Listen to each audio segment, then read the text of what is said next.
Hey, what's going on, guys? It's Master RKO, and we're bringing you another video. Today we're going to be going over the submachine guns that you should be using, practicing, getting used to, and just overall using in your public games, especially as League play gets closer and closer.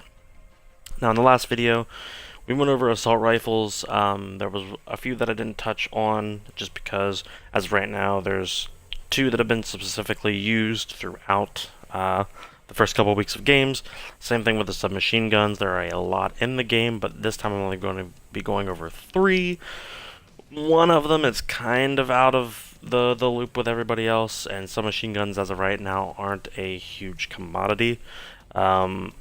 A lot of them are being outgunned at short ranges, long ranges, but I have found success with a couple, so I figured I'd share them with you guys, and that way if you feel like using them and you're more of a close range player, especially on those objective game types, these are three that you should at least be looking into to help you maybe get more of those close range gunfights and be more up close and personal with your enemy. So let's go ahead and hop into firing range and take a look and see what all of these have to offer. Now, the three that I'm talking about are going to be the MX9, which is going to be the very first gun that is going to be on the unlocking list. It's going to be the gun that you start off with. The second one's going to be the GKS. You get that a little bit later, but in my personal experience, it's going to be, again, what I like to call the beginner's submachine gun. And then there's the SOG 9mm, personally my favorite, but is also going to be the more advanced. So we're actually going to go and start off with the MX9, just to get more, start from the bottom, kind of work our way up, same as we did last time. Now the MX9, personally, I think is the one that is kind of out of the loop. It's kind of like the Vector from Ghosts, if you guys ever played that far back. It does have a little more damage than the rest of the submachine guns. Its fire rate is up there. It's a little hard to control, and it's got some pretty crazy recoil if you're using it at longer ranges. But at the same point, the extra damage can help you out as well if you're able to control it. So as we take a look at this one, you can see the iron sights are, yeah, they're all right. They could definitely be worse. The double oval kind of gives you more of a zoomed in look. They can kind of get in the way, I guess, if you're trying to see more enemies at once, but at the same time it's still kind of open, so you could be the judge of the iron sights if you want to put a red dot or something on it. Personally, I don't like a red dot on it, but at the same time, I personally think this is the third out of the three, so as we take a look at the way that this thing shoots, without touching the stick or anything, you can kind of see it's got an up and to the right pattern, and it's all over the place. Even if you go back to shooting it, and even if you pull down, it's still kind of all over the place. Again, you're not going to want to be farther than how far back I am in a gunfight with this thing. If you're up close, you can kind of get a little more touch onto it, but at the same time, I actually got to make sure my settings are back to normal.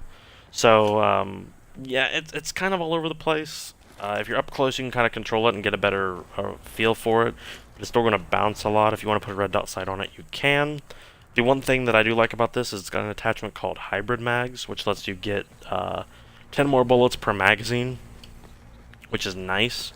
So if you feel like you're running some machine guns and you don't have enough bullets to suit your fancy, this is definitely a gun that can fix that for you. You just gotta make sure that you're maintaining that recoil and making sure every bullet counts, but now you'll have more of them.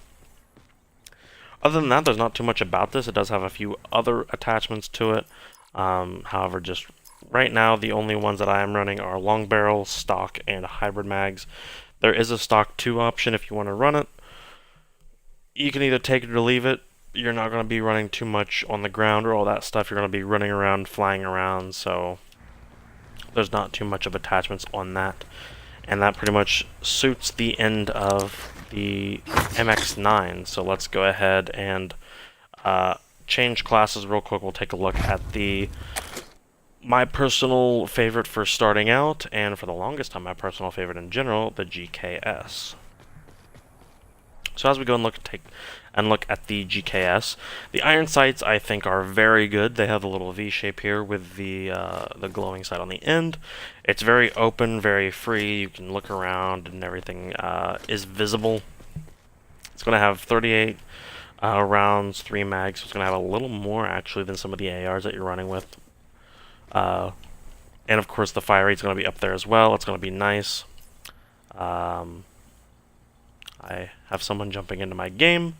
However, it's going to be pretty decent. The recoil with the attachment that I have on it is very much like the ICR. It's very straightforward.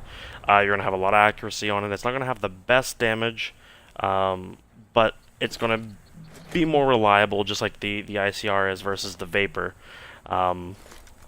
You're going to be able to run around, gun around, get a little bit of a longer range for fights distance-wise, and still be fairly accurate.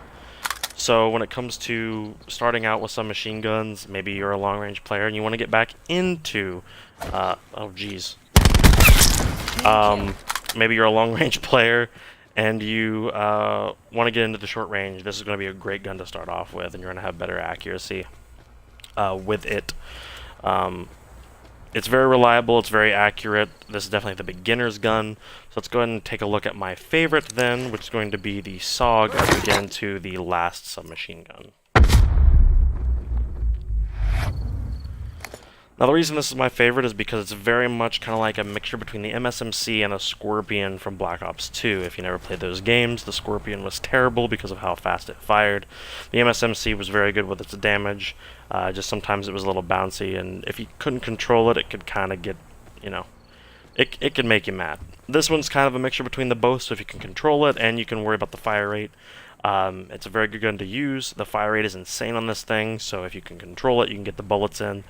The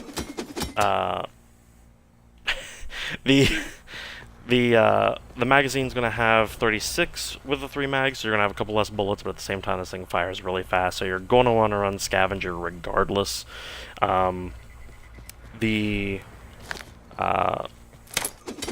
firing rate on this thing is also insane. We'll go ahead and take a look at that. The sights are pretty much the same, but as you can see, the fire rate is pretty bonkers, especially with the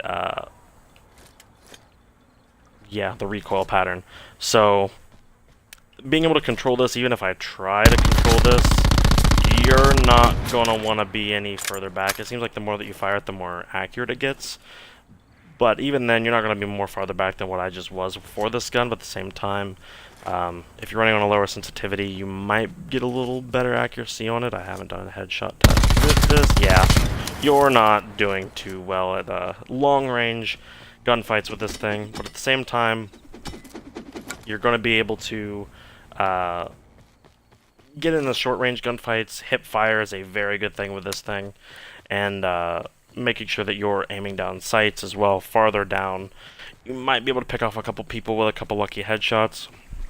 The attachments for this, quick draw, grip, and a stock. You're going to want the quick draw just for those quick engagements. The grip you absolutely need. It's even worse if you don't have the grip. And the stock is good as well because you're going to be rounding corners with this. You're going to be up close and personal with some people. So you're going to want to be able to like clear buildings super fast, make sure you're aiming in different areas, and checking your corners with this thing. So other than that, those are going to be the 3 submachine guns you're going to want to be practicing. This is more the expert one, like I was saying before. If you can manage it, you can control it, you can hip fire it a lot, use the quick fire rate to your advantage. I definitely like it. I've been using it a lot, especially on some of the shorter range maps, but you're not going to want to run this thing on the maps that have a lot of long corridors, the long range gunfights. Those are going to switch over to the AR, or at least use the GKS. If you're just beginning out or you're just starting the game, the GKS is an amazing starter weapon if you're more an up close and personal kind of player. And it's definitely going to help you out getting used to aiming. But other than that, before I get hit by a random tomahawk, thank you all for watching. If this was informative to you and you liked this video, leave a like. there will definitely be more of these to come from it, hopefully not while we're under fire. But there will be another one. Oh, let's see. Nope. Okay. But anyways, thank you all for watching, and as always, I will see you all in the next video. Adios.